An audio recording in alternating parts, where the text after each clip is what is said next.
I'm Max Pringle with these headlines. Wyoming Republican Congresswoman Liz Cheney is fighting to keep her seat today in a primary election. Cheney has drawn the ire of Trump supporters and her party by voting to impeach Trump for inciting the January 6th insurrection and for co-chairing the House committee investigating January 6th. Public News Service's Mary Sherman has more. One of the year's most watched primaries is in Wyoming today, where Republican Liz Cheney hopes to defend her House seat against Trump-backed attorney Harriet Hageman. Cheney voted to impeach the former president, is a key member of the January 6th committee, and accuses Hageman of being beholden to Trump. There are politicians in this country, beginning with Donald Trump, who have lied to the American people. People have been betrayed. He consistently has said that the election was stolen when it wasn't. Hageman asserts Cheney is out of touch.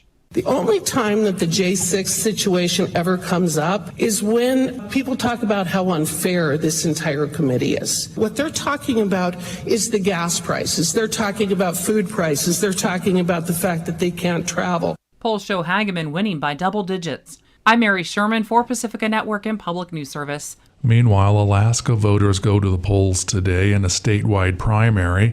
One of the most watched races is a special U.S. House election in which former governor and vice presidential nominee Sarah Palin seeks to serve the remainder of the late long-term Congressman Don Young's term. Young died in March. Also, Republican U.S. Senator Lisa Murkowski faces 18 challengers in a primary in which the top 4 vote-getters will advance to November's general election. The special election and regular primaries for Senate, House, governor, and lieutenant governor and state legislative seats are on opposite sides of a two-sided ballot in Alaska. Trump has lashed out against Murkowski, who voted to convict him in his second impeachment trial after the January 6th insurrection. The most visible Democrat in the race is retired educator Pat Chesbrough. Republican Governor Mike Dunleavy is also seeking re-election.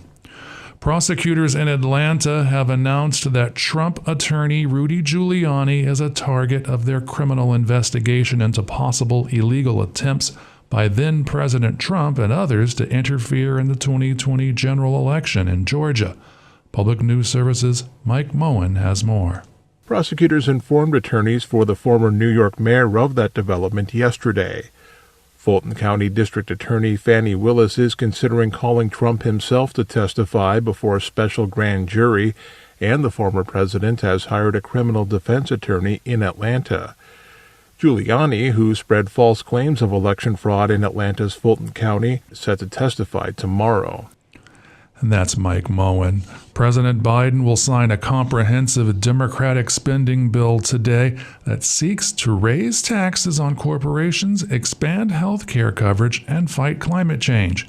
And as Public News Service's Suzanne Potter reports, environmentalists in California are calling the climate provisions in the bill historic. The bill puts $369 billion into projects to reduce carbon emissions, boost clean energy, mitigate damage from climate change, and more. Yurok Tribe Councilmember Philip Williams says the money could supercharge his tribe's effort to restore their land after 150 years of environmental degradation. It's a great start to help fix the environmental damage that's been done on the Yurok territory, from gold mining, clear-cut logging of our redwood trees, and then damming of our rivers. The bill just passed both houses of Congress and now awaits a signature from President Biden. I'm Suzanne Potter. This year marks the 10th anniversary of the Deferred Action for Childhood Arrivals, or DACA. The Obama-era program protected undocumented immigrants who arrived in the U.S. as children from deportation. Immigrant rights advocates say after a decade, the program is on shaky ground. Pamela Estrada reports. DACA has faced numerous court challenges since then President Barack Obama created it by executive order in 2012. Former President Donald Trump moved to end the program, but a U.S. Supreme Court decision determined that he had not done it properly, bringing it back to life and allowing for new applications. Since then, Texas led a lawsuit against it, once again putting the lives of hundreds of thousands in limbo. I'm Pamela Estrada for KPFA. And I'm Max Pringle.